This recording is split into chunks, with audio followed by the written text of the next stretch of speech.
the price of the home was 1.65, and I met the people at the open house and they wrote the offer. Real estate agents, do you want to move your business forward? Well, I'm here to help. Hey guys, Brittany with Brittany Hannon Real Estate. I'm a real estate agent, coach, and investor, and every Monday at 11:30 Pacific Standard Time, I'm here to bring you information that's gonna help move your business forward. Whether you're a brand new beginner or an advanced top producer, I'm going to bring you key tips and tricks and strategies to move your business forward. This is your official invitation to join us live every Monday at 11:30 a.m. They're totally free. And if you want more information about coaching, check the link in my bio and I would love to help. Now let's jump into this week's workshop. So if you guys see toilet paper behind us, that's because for our red day, we were collecting goods for a veteran association. And so we have all of this fun stuff behind us. So it's a nice little backdrop to our video or to our meeting today.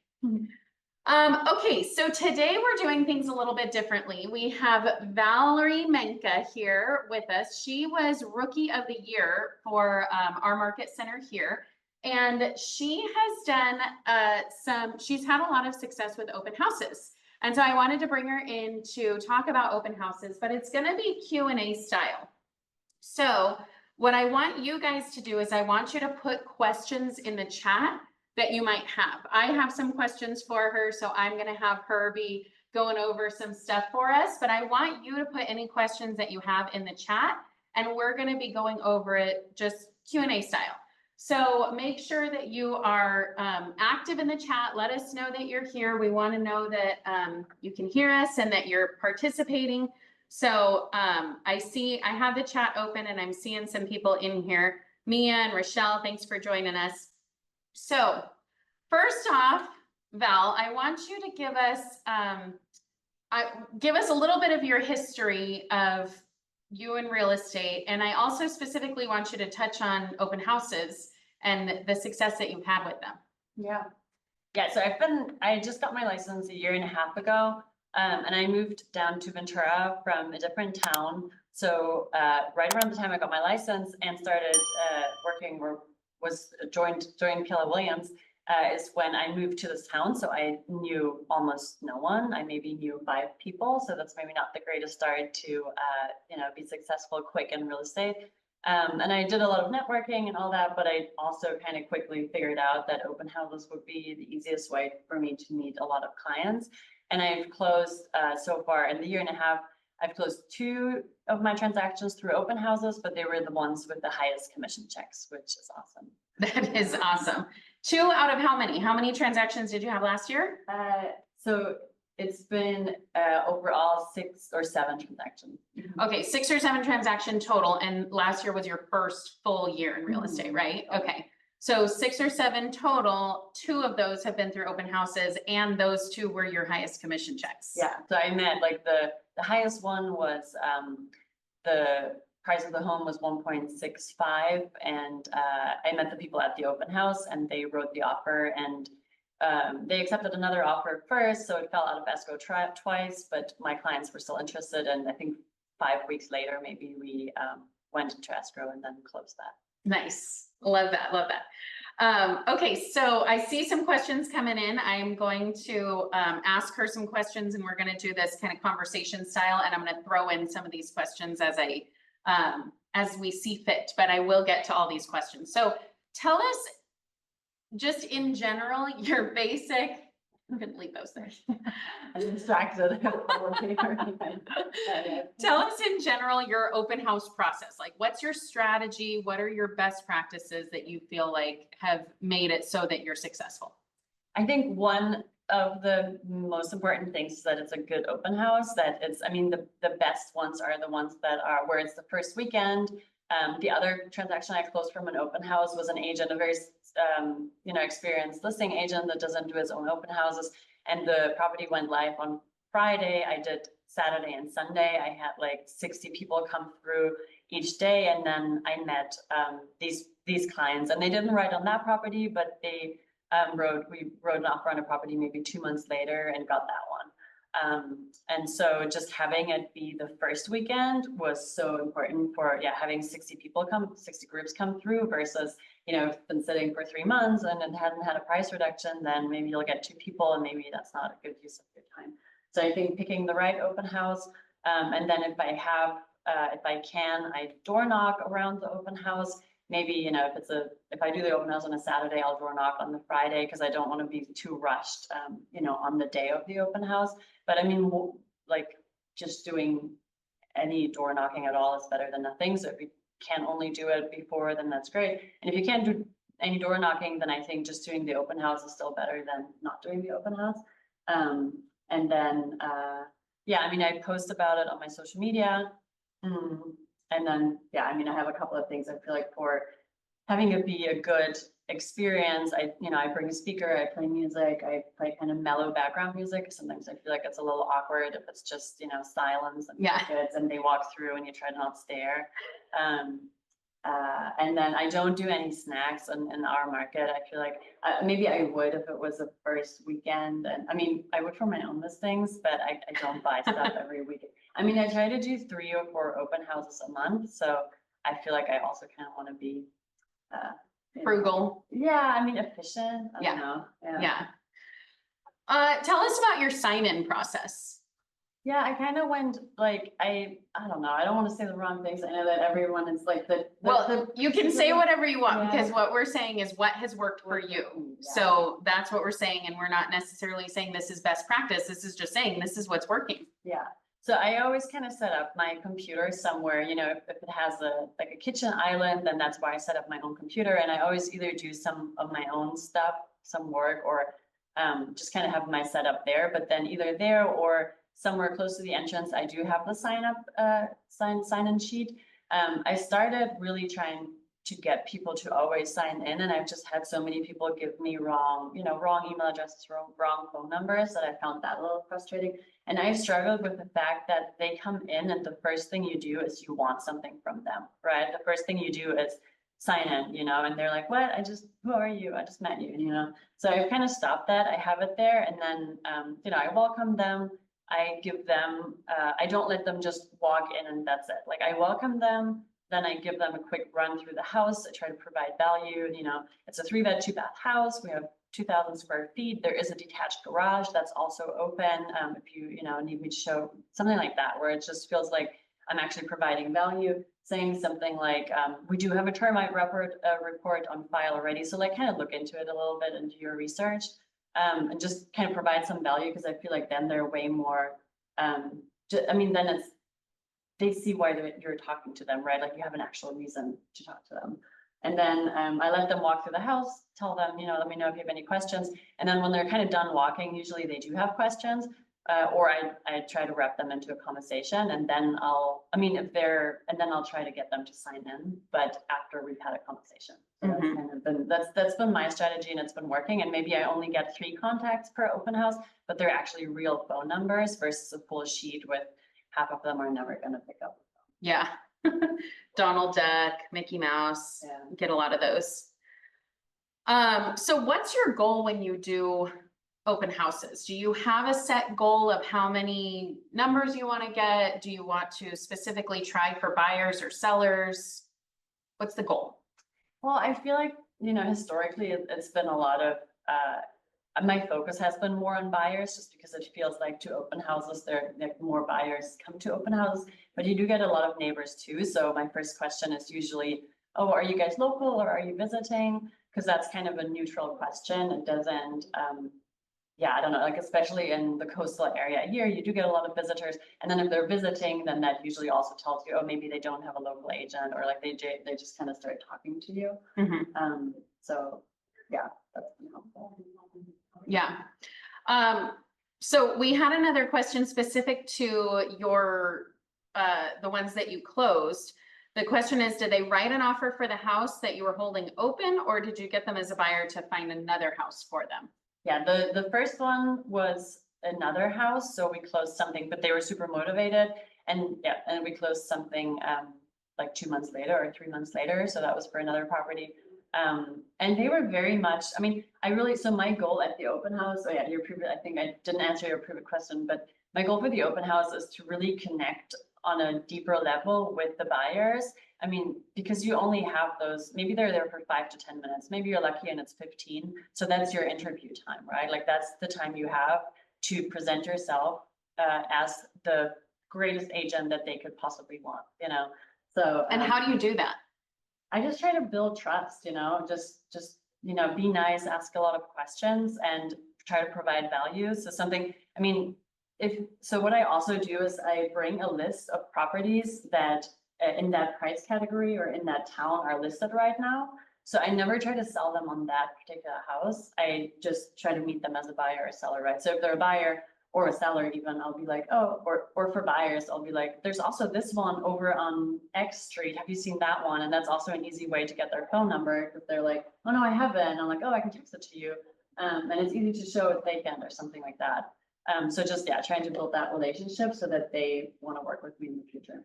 And I would say, I like what you're saying about, I can text it to you, because that's such an easy way to get in. And you're basically doing the same thing where you're asking for information, you're asking them to sign in, but you're doing it in a way, number one, that provides value, and it feels less daunting. You're like, let me text it to you, instead of them signing in, they're feeling like, oh, you're going to spam call me and, call me 15 times. Well, actually, I'm going to text you for what you want, the information that you want. Exactly. So I always try to find a reason to reach out to them, because like handing out business cards doesn't work. So I always try to find something. It's either, I'll text you that property, or, like if you work with a lender or those kind of things. But I feel like providing value about the market or about other listings or about what recently sold or something like that is just the easiest then. Yeah. And going back to that question about, did you close on the house that you were holding open? That's very uncommon. Even the fact that you wrote an offer for the house that you were holding open is really not that common. What's more common is what happened with the other person, where they said, this one really isn't it, but I'm still going to work with you and find another property because I'm super motivated. And it really helps too that if they don't like the property for some reason, like that one, like, it was fine, but it needed too much work. Like, that's fine. I don't care. I want to be your agent, right? I don't care what you like. That's not, if you don't like this one, that's great. And that also builds trust, right? And then, the second one that I closed from an open house was the actual house that I held open that day. But like you said, I feel like that's more luck. But also, I've been doing 3 to 4 open houses a month consistently for months, and you never know. There was some where I came home and I thought I had 3 great, amazing buyers that thought that they really, I thought they really wanted to ride for that house, and then they ghosted me. They just never texted back. They never picked up the phone again. But at the open house, they were like, no, we're just gonna get our stuff together. Let's ride the offer tonight, and it never happened. And then, but then you never know which one is going to be the one where you find the buyer that may, close, right, actually right on that house. Right. And that happened, but it wouldn't have happened. It's probably 1 out of 20. So you got to do the other 90. Yeah, exactly. And that's what we find with a lot of real estate, right? There's so much work that you put into it, and you only get paid once something closes. Mm-hmm. So do you see a value in open houses? Mm-hmm. Totally. Hey guys, we're going to jump into the workshop in just a second, but if you're getting value out of this, be sure to hit the like and subscribe button so you get more videos just like this as soon as they come out. And remember, if you're interested in coaching, reach out to me at the link below. I'd love to talk more about your individual business and how I could help move your business forward. Now let's jump back into the workshop. And when I say I closed 2 in a year and a half, I didn't start doing open houses for the first 6 months, because I feel like it was it was right when the market changed and people didn't have so many listings, and it was really difficult to get open houses. So I also I've only been doing so many open houses for maybe the last 8 months or so. And we do get questions a lot about that. How do I get an open house? Because right now there are limited inventory. And so how are you finding houses that you can hold open? Yeah, when I was brand new, because there's so many new agents that always say, oh, I'm available for open houses, and you kind of want to stick out, right? Because the experienced listing agents, they see so many new agents come and go that they're not going to seek you out. They don't keep track. So I went to the office meetings in person always and introduced myself to the successful agents.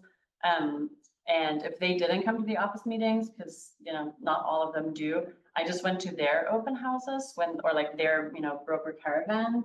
And then I introduced myself, said that I would like to host open houses and kind of talk a little bit about myself and my procedure. And then, yeah, it's just, I think it's that FaceTime, like you just need to see the people in person and show that you care and that you're here to work. And then I've been the, you know, the go-to agent for a lot of our top listing agents because they know that I do a good job. I'm reliable. I've never once canceled or been too late. So. And that's the key, is that you really want to find the agents who are having consistent listings and they can't do them all themselves. Even if they wanted to, they can't.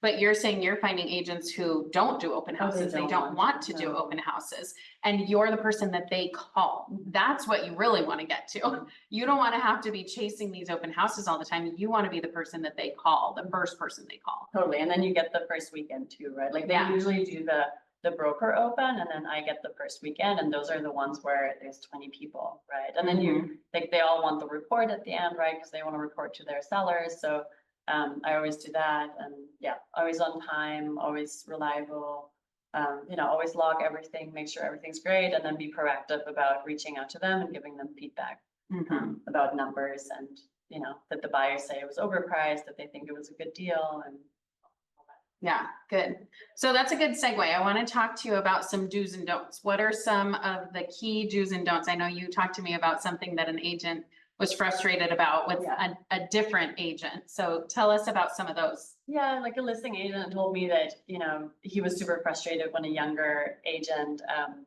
parked in the driveway, for example. I mean, it's a little thing, but don't park in the driveway. Like you don't, especially not if you don't have such a nice car, right? Like it's just doesn't look good if there's a, you know, small house and then your weird car takes up most of it. I mean, it's just not like people aren't there to buy your car. And like dressing professionally. And I mean, I feel like everyone needs to figure that out for themselves. Like, I feel like I can come across pretty strong. So I would never dress like this. I wouldn't dress black. I try to go for, you know, jeans and a white shirt and being very, you know, kind of non-threatening. And, you know, if you're younger, maybe try to look older. If you're, I don't know, you know, just like act and dress professionally, I guess. And then, yeah, I don't know what else there was. So another question that we get are, at what point do you ask if they have an agent who's representing them, or do you? I always do, because I don't want to waste my time on anyone and I don't want to overstep. And I mean, so I do ask, I usually ask, are you working with someone locally? Because like, I mean, in our beach towns or Ojai, we get a lot of people from out of town. And then, you know, one, I can say, well, I'm a local agent, and so I have all the local knowledge, which is way better. But also kind of, I feel like that's a way to ask in a very like pointing way. Just, like, are you working with someone locally?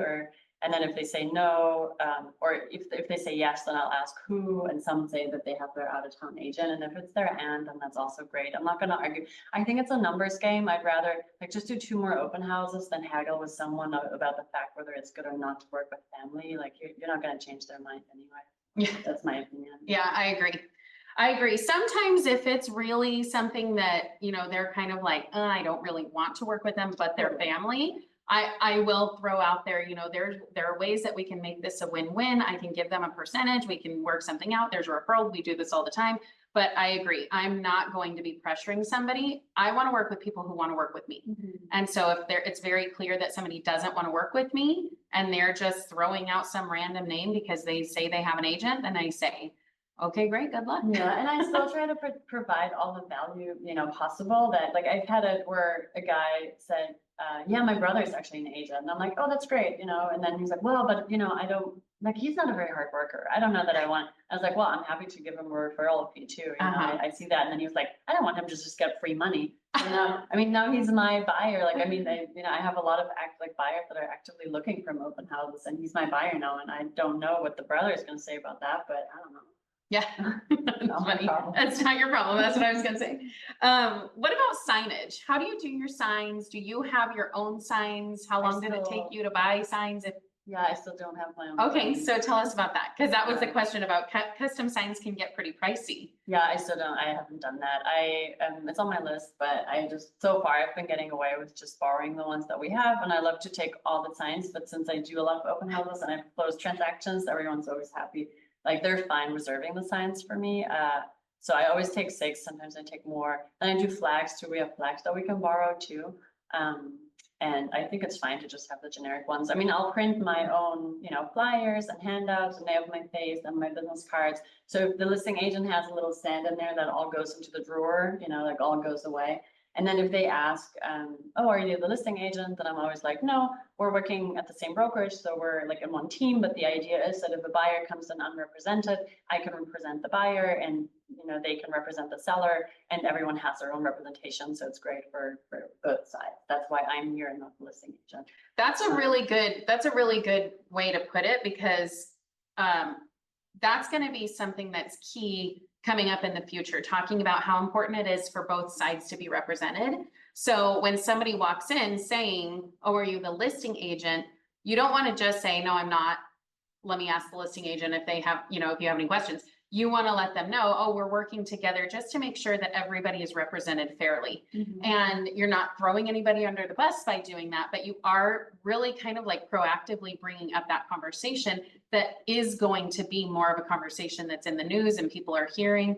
So it's definitely going to be a good talk track to have moving forward. Well, and I sincerely believe that it's better for them to work with me than with the listing agent. So I'm happy to have that conversation with them there. And I mean, most people do think the person that's there is the listing agent or at least affiliated with them. So I want to let them know that, yes, we are in some way affiliated, but I'm not on their team. I'm on your team. If you choose me, I'm on your team. Yeah, I like that. That's really good. So we have a question about job shadowing new agents, and is that something you would do, or what happened when you first got started with open houses? Did you sit with another agent or did you just jump in? I shadowed one open house where it was very clear I was shadowing. I was just helping just to see the procedure, because I feel like, I mean, when you're new, everything's new, so you just kind of have to see once how someone does it, but then it's really not difficult or complicated. So then I did the first one myself, and it was the one with the 60 people one day, and it wasn't vacant. It was still owner occupied, and they had a cat, and it was very overwhelming because I was just like, don't let the cat out, don't steal anything. I mean, no one stole anything, but it was just so much, it was just people everywhere. But it was fine, and it's What's the general criteria you use? Like you said, this one was owner occupied. Do you tend to try and find vacant properties? Do you have a price point? What's your criteria? Well, the more expensive, the better, right? I mean, I try to take the better ones first, but then if there's no great open houses, I'll do whatever just to get the exposure, just to get more clients. I try to go for the first weekend or after a price reduction. And the nice thing about being so close with the listing agents is that they're like, hey, we're doing a price reduction on Thursday. Do you want to do an open house on Saturday? That's kind of where it makes sense again. I've done, like, in the wintertime when we didn't have a lot of listings, I did stuff that had been sitting for 6-7 weeks. And then sometimes I had 2 people and I still did it, but it just wasn't so great. So yeah, newer open house. And then I think, kind of like, if it's the average price point in your town, it's probably going to get the most attention. Or if it's priced a little low. My experience, if it's priced a little high, then a lot of the people that come in are rude because they think you're ridiculous, and the neighbors are rude. Like, they're like, sometimes the neighbors, like, I don't know, they just poke fun at it, or then you have to justify the comps, or you have to throw the seller under the bus by saying, well, they really wanted to go for this price. So I feel like I try to not go for the overpriced ones, or then be prepared with comps and be like, yeah, this is maybe priced a little optimistic. Here are the comps. So I think if you were interested, we could come in at this price. Obviously the seller wanted to, something like that. Yeah. I think that one of the keys that I tell people too, just going back to what you were saying about it, looking for something that's the average price point in the area. If your average price point is $900,000, I wouldn't go and try and get the $5 million properties, because that's number one, that's where people are going to be like, wow, this is way overpriced. Number two, that's where you're going to get lots of looky-loos and not real buyers necessarily. And number three, oftentimes those higher end listings, higher end for your area, whatever that might be, they won't do open houses. They won't allow that. So it's kind of like you want to spend your time wisely and be the most efficient and most effective with your time. And so go after those open houses where you are probably going to get more people coming through. You're more likely to get it to be able to host the open house instead of spinning your wheels and trying to get like the top highest that you possibly can. Yeah. And then also if it's in your farm or if it's in the area that you want to work in, then just do them all, right? Like dominate that area, and it doesn't matter which price, because then you can door knock and it doesn't matter. But if it's not in your neighborhood or farm, or a little bit outside of where you want to be, then I would be more picky. And I will say about the higher price points ones, I do try to go for the higher price points, just because I just want to break into that market. And I did one at my highest open house was 3.5, which is a good price here. And it was kind of nice. It was kind of fun to have those conversations and to be comfortable talking to those people. After that, I did a 1.2, and I was like, I don't know. I feel like just go where you want to be, Well, and I think too that it really just depends on your area. Like we have people in Lake Forest and Carlsbad and those kind of places, and it's like, yeah, a $3 million listing, they're a dime a dozen. So that makes sense to go after a $3 million listing and try and have an open house there. But for some of our areas, like I know out by me, there are like $5 million listings. There are a couple of $5 million listings. Those are going to sit for years. And so doing those open houses, number one, again, they probably won't let you. Yeah. But I agree, go for the highest you can, because the people walking through, even if they don't buy that house, that's probably the price point that they're looking at. What are you thinking? How are you preparing for the coming changes? So I know I'm going to put you on the spot, except that caveat, we don't know what's coming. We don't know anything. Nothing is set in stone. But we do know that likely open houses are going to be the only places that people can go and walk through a house unrepresented. So what does that mean for your open house strategy? Yeah, honestly, I feel like everything is still so in flux that I'm honestly trying to not worry too much until all the contracts are in place. I'm a new agent, like that's our broker's job to figure that out. And as long as it's not figured out yet, and I don't know what the form is, and I don't know what the rule is, like I know for my business, I need to meet more potential buyers and sellers. I need to get my face in front of most people. For me right now, that is open houses. If we can't do that anymore, I'll go door knocking. I hope that we still can do that. And I don't know. I mean, yeah, obviously finding sellers is the key. But yeah, I try to just get my, just get as much exposure as possible. And it sounds like that will continue to be open housing. Yeah, I think it will continue to be open houses. So right now, honestly, I'm just trying to do business as usual. I'm trying to close most of my lower price point buyer clients, because I don't know if they can, I don't know where those conversations are gonna head, and if they can pay my commission, or who's gonna give them a credit for that, and if that's gonna look great, I don't know. So I'm just trying to work hard and see what the contracts are gonna look like in 3 months. And those are good conversations to have with your clients right now, especially like you're saying, the lower price point people, because the lower price point clients are going to be the ones who may or may not be able to pay your commission. And so you might be putting all this work and energy and effort into them.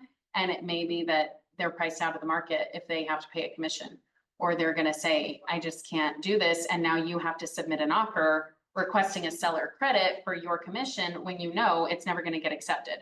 So I do think that now's the time for those people to kind of wrap things up. I think that's a good I have an offer out right now with someone that is we submitted a 3% down payment. There's not much cash to pay my commission. Yeah. Okay, so how do you convert your clients? How do you go from them walking in to an actual client of yours? Not to necessarily to close. I mean, also that would be good to know. But how do you get them from, I am just walking in, just meeting you, and now I'm going to work with you and I'm going to agree to that? Yeah, I personally am super like cautious. I don't like any automated, emails and all that stuff. So I'm very cautious who I sign up for that. If they were, if they were kind of just looking, whatever, then I'll put them on that. But if they at all seemed like someone that would be interested to buy or sell in the next year, I make my notes. So, we had the conversation, I got their contact info, they walk out. So I right away try to get to my phone and make those notes, because if you have more than 5 people coming to your open house, I don't know their names anymore. At the end of the day, I don't know anything anymore about them. And even if I have other people that are already in that I don't want to lose, I'm still like, let me just write this down real quick and then I'll be right back with you. Kind of try to be proactive about managing like different groups. And then, take the notes, what point, like, I don't know, they had a dog, they want a yard, they just finished this and this, they just got a new job, just like a couple of notes. And then if they were super motivated to write on that house, call them right after the open house, right? But if they were looking to work, I'm just trying to hook into whatever conversation we had. So I'll send them the listings we talked about. I'll like at the open house, I'll offer, hey, I'll put those together for you. And then, maybe that and that street is a better fit. So then I'll send them those listings and just try to provide value. So I feel like the first 5 touches should be really personal, providing value. So an email, then a text message saying, hey, you guys, it was so nice to meet you yesterday. I just sent you an email about that, what we talked about. And I don't have 50 million clients. I don't make $200,000 a year yet where I can have a personal conversation with those people. Like for my business, every single lead still really matters.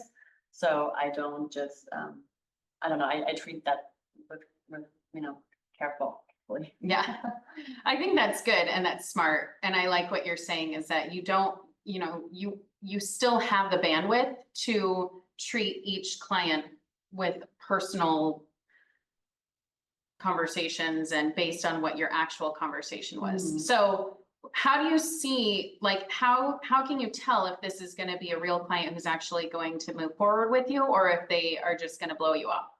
I don't. Like I had someone at an open house a couple of weeks ago where it was really busy and it was priced pretty low and they already had one offer on the table. And this couple was so in love with the property and they said, yeah, we recognize it's listed low. We understand they already have an offer on the table. We want to ride and we want to ride with you. And they totally ghosted me. And they were kind of our age and I thought we connected so well. And I don't know. So I really don't, but you can just, I just really try to, for every single person, I try to give 120% and then one of them hopefully sticks. Yeah. Okay.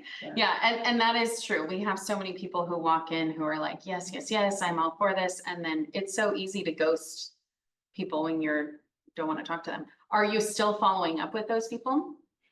Yes. Unless I actually think, the phone number they gave me was wrong. It doesn't work. But yeah, I do. I just randomly text them and say, oh, this one just came up. I always try to provide value and say, oh, this property just came up and made me think of you. So, they're all in my command and they're all in like a 3 months touch.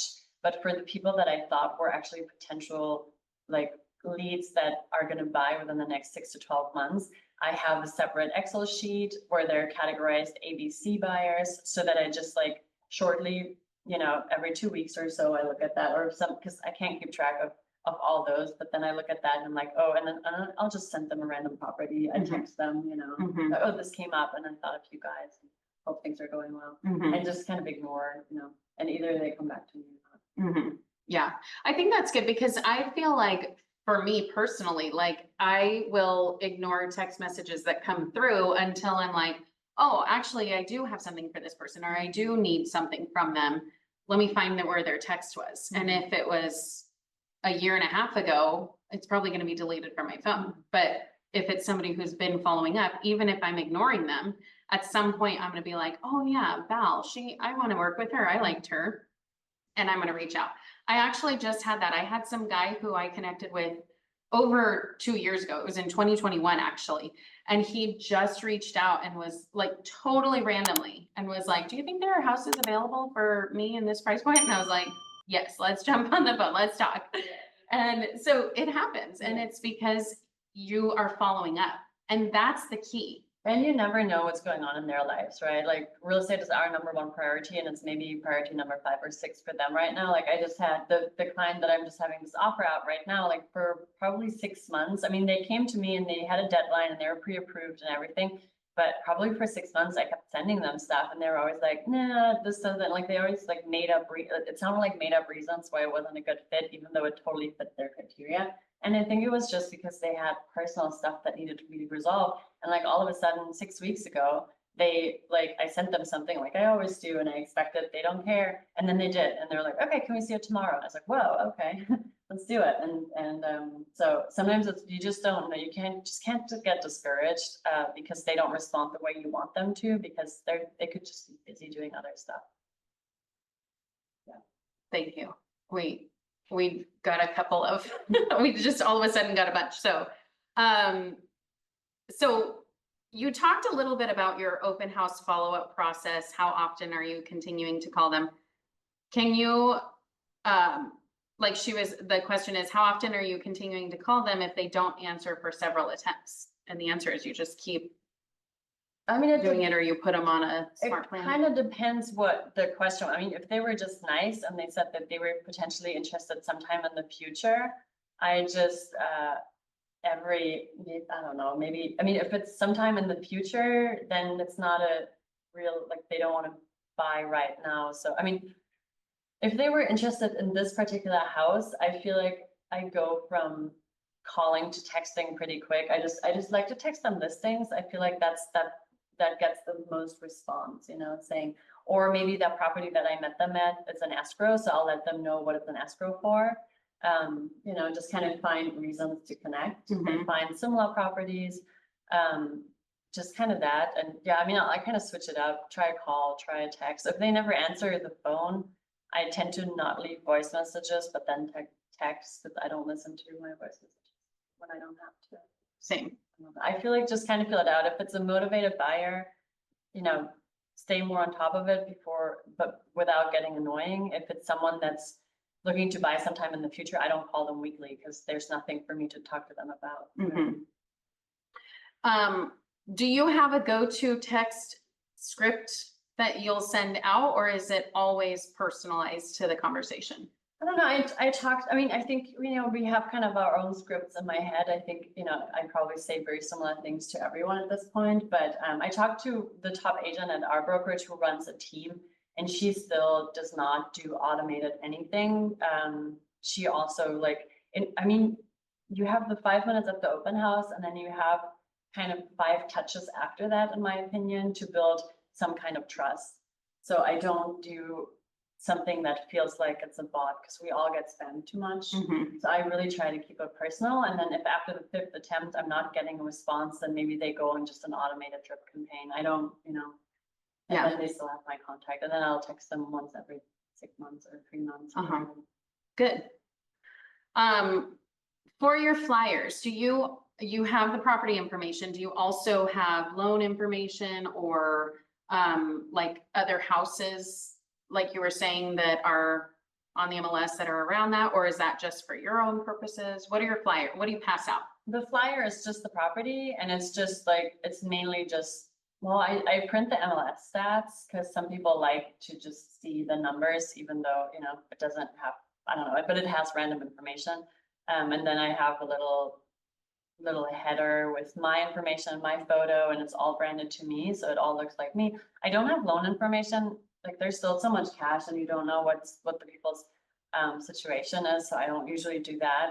And then the comps or what else is listed right now, I have that printed and I have it marked. So it looks like I'm working on that or whatever. And I walk them through that. I don't provide that because I don't have a reason to give me their phone number, right? So I'll show it to them and then I'm like, oh, do you want me to text this to you? Smart.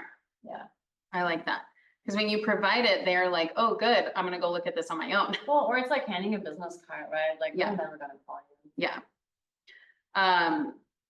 Do you ever bring people with you, like a loan officer? I don't. I mean, I feel like as a woman or, you know, whoever, maybe if you're scared, maybe do, but I feel pretty safe. I do bring pepper spray. that I tend to have in my pocket. And then I have my location shared with my husband, and then he always knows what address I'm going to. And I've actually had it twice that I texted him and was like, I'm uncomfortable, please check in with me. And like in 5 minutes, I just texted him real quick because the guy was kind of sketchy and was like coming too close, talking too weird. And then it was all good. But like for the security reasons, I'm happy to do those on my own. I feel very safe.